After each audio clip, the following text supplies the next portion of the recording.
maybe some of you here, maybe you have already passed the demo lesson. That's why you are here. Congratulations, mga Engoo! Alright, wow, clap, clap.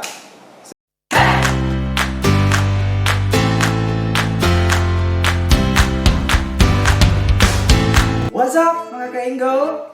Again, this is Tutor Recruitment. Alright, so I'm here again, of course, to guide you in your journey to become an online English tutor. Alright, well, in my previous videos, I actually made 3 videos already. Alright, my first video is all about Engoo. Okay, so why Engoo? It talks about how to become an Engoo tutor. Here's the link up there for the video, and also here's the thumbnail. Okay, yeah, here's the thumbnail. I also made a video that talks about, the steps on how to apply. Okay, in Engoo, I talked about, a guide step, okay, a step-by-step guide. A step-by-step guide, in applying in Engoo online. Alright, and the link to that video is here, up there, okay, and also the thumbnail for that video is here. Ta-da! Okay, so that's the thumbnail. Alright, now my third video talks about the demo lesson. As other people say, the nerve-wracking demo lesson. Okay, so in that video, I talked about mastering the lesson flow. Remember this.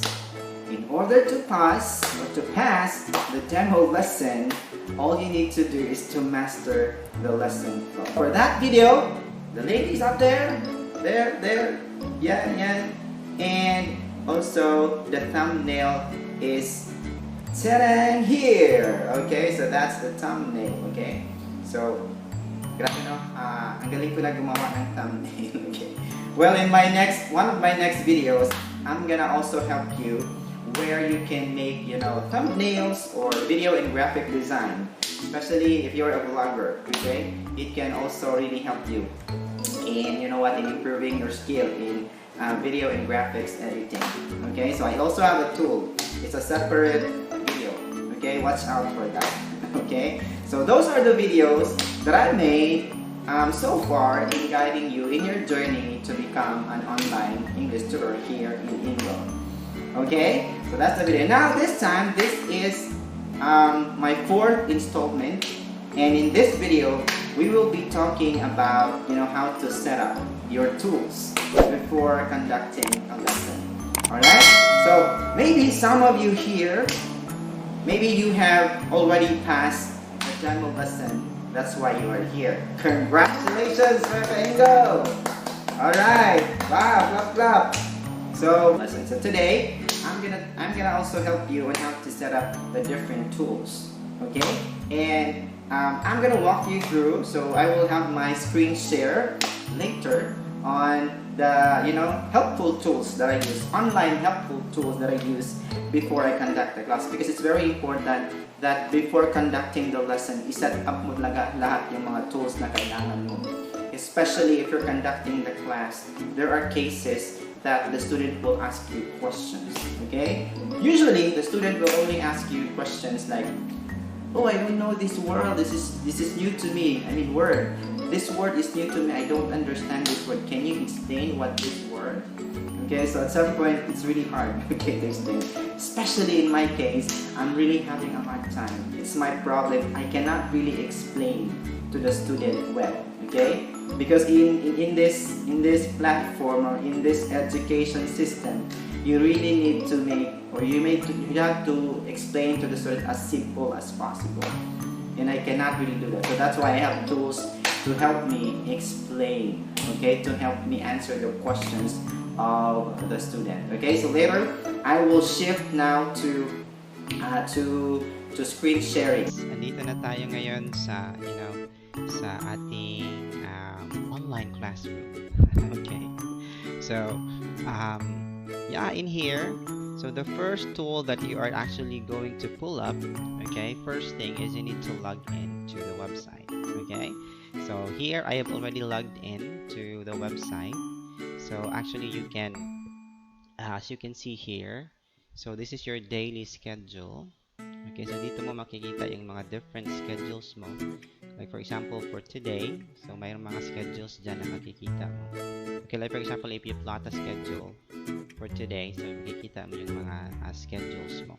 Okay, and then of course here's the weekly schedule. Okay, so makikita mo yung weekly view. Okay, yung plotting a schedule, punta ka lang sa edit schedule. Okay, so like for example, you wanted to plot this one like that. Okay, ganyan. Okay, and after you plot that, and then you just need to click the button below. Okay, submit. Alright, and also we have the lesson history. Okay, kung gusto mo makita yung mga lessons mo previously, so you can also check on this. And also you have of course your payment information. Okay, so I don't wanna click this, baka makita no yung aking it's like your payslip or information about your pay. Okay, and then we also have here request forms. Okay, for example, you wanted to request a document, okay, or have your taggings. Okay, apply for a beginner's tag, kids tag, or advanced tag, and then of course other material taggings. Okay, and then also you have Bellbird video calling. Okay, so it's just like an advertisement of video Bellbird. Okay, it's an ad. Alright, so there you go. Okay, so as you can see, benefit is very simple, limited, reliable. Okay, start using Bellbird now. So our video call integrated in the system and in the website is powered by Bellbird. Alright, and then here, test caller. So yeah, you can actually have a test call prior to your lesson to make sure that your camera is doing good and then your audio is doing good. So you need to have a test caller. Okay, so it's like a test. Okay, so para alam mo na agad kung may problema ka ba sa iyo. Kasi normally mayroon tayong na-encounter na problems about your microphone.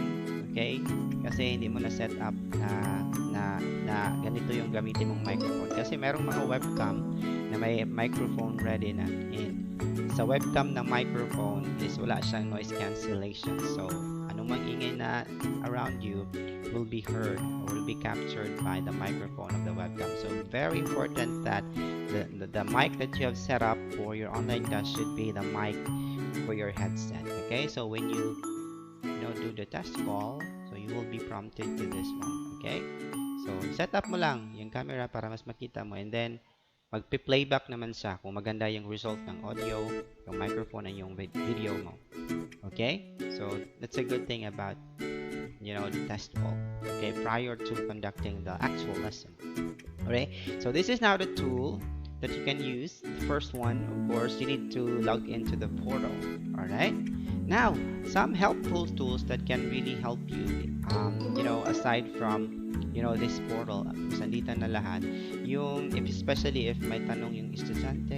Okay, so most of us are actually worried ano yung mga tanong ng mga estudyante, and hindi naman tayo ganoon ka perfect na alam natin lahat ng meaning of the word. Okay, mga examples, and then may mga times na hindi natin alam, okay, yung mga words. So diyan na pumapasok yung mga tools natin. Okay, so this is actually very helpful.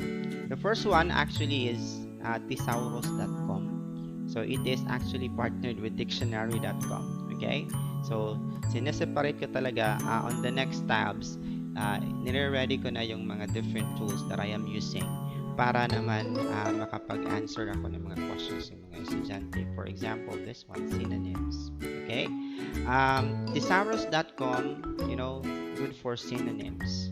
Okay, I like to use thesaurus.com kasi mas para sa akin kasi mas madaling naiintindihan ng estudyante if you will give them the synonym of the word. I tried before, like, kasi nahihirapan ako mag-explain. I give them the definition and then sample sentences. Sometimes, because of the definition, parang medyo mahirap din minsan yung mga definition. Mas nahihirapan yung estudyante intindihin. That will lead them to question more, okay? And then, of course, you can provide examples, okay? But in providing them with the synonym of the word, it's a lot easier for them to understand the word, okay? So because you will just give them like a synonym of the word, okay? And then once you provide them the synonym, okay, so that's okay, so that's the meaning of the word, and they would really understand, okay? So yeah, like for example, there are words that they will not know, okay? Like for example, alias, okay? And sometimes for me it's hard to define alias. Okay, so here you can actually see, okay, so alias, otherwise known as, okay, and then you also have like other terms like also called, also known as, or otherwise, okay, so you can actually give it to the student, okay? So that's a good thing about it, because you can have a lot of synonyms. Pero if the student is having a hard time understanding, okay, the synonyms, you can also proceed to Dictionarycom. Like for example, if they would like to have an example, okay, a sample sentence. Okay, so kung nahihirapan ka gumawa ng mga sentences, then you can also have this one. Okay, so like for example, for the word alias, a false name used to conceal one's identity, an assumed name. For example, the police files indicate that Smith is an alias for Simpson. Okay? So, dito na. So, mas, kung ganito ang gusto ng estudyante na para mas maintindihan niya, you can also do it. Okay? And good thing with this, with these tools, like for example, hindi naman natin alam talaga yung mga pronunciations ng mga different words. Okay? So, in this case, pwede mo na i-click ito. Okay? So, maririnig mo yan how it is being pronounced. Okay? So, alias na. Alias. So, meron namang dito, pronunciation. Especially when you correct students' pronunciation, ilagay mo talaga ito. Okay? This one. Okay? So, pag i-copy mo yan, copy mo yan, copy-paste mo yan. So, andyan na. So, malalaman na ng estudyante, ganito pala pag-pronounce. Alias. Okay, so mayroong ready na pronunciation. Okay, or meron din namang audio dito kung hindi mo alam paano i-pronounce. May mga words kasi na hindi mo alam. Okay? Especially pagka, meron din ditong mga words na name of the city. Okay? Especially pag mga foreign cities. So, pwede din dito sa Dictionarycom. Okay? So, these are actually some of the helpful tools that can really help you answer questions or queries of the students. Okay? Especially words. Okay? Or definition of the word, or what's the meaning of the word. Another very helpful tool na pinupull up ko ahead of time before the actual lesson is this one. Okay? So I use ESL conversation topics. Okay? If you will try to Google ESL conversation topics, ang daming mag-a-appear. Okay?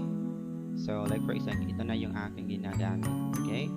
So like this one. Okay? So marami ng mga topics na mag-a-appear. Okay? Like this one. Ang dami. Classroom from A to Z. So hindi ka na mahihirapan, to look for questions. Okay?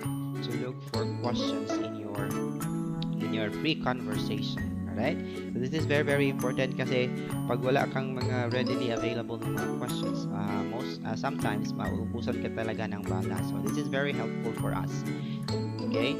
And yeah, this is good. Okay? Pero ito yung ginagamit ko talaga ng tool, eslconversationquestions.com, kasi kahit isa lang yung ang dami-dami na niyang questions. Okay? Like for example, if your student would say he loves to read books. Okay? So hanapin mo agad dito, books. Okay? And yeah, so there are many questions here. Okay? Importante kasi in a free conversation, Avoid asking questions answerable by yes or no.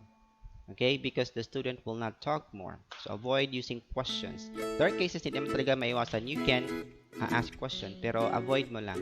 Most of the questions should be open-ended questions. So what are open-ended questions? Like masasagot niya to into many words or many answers, many sentences. Okay, like for example, do you read books?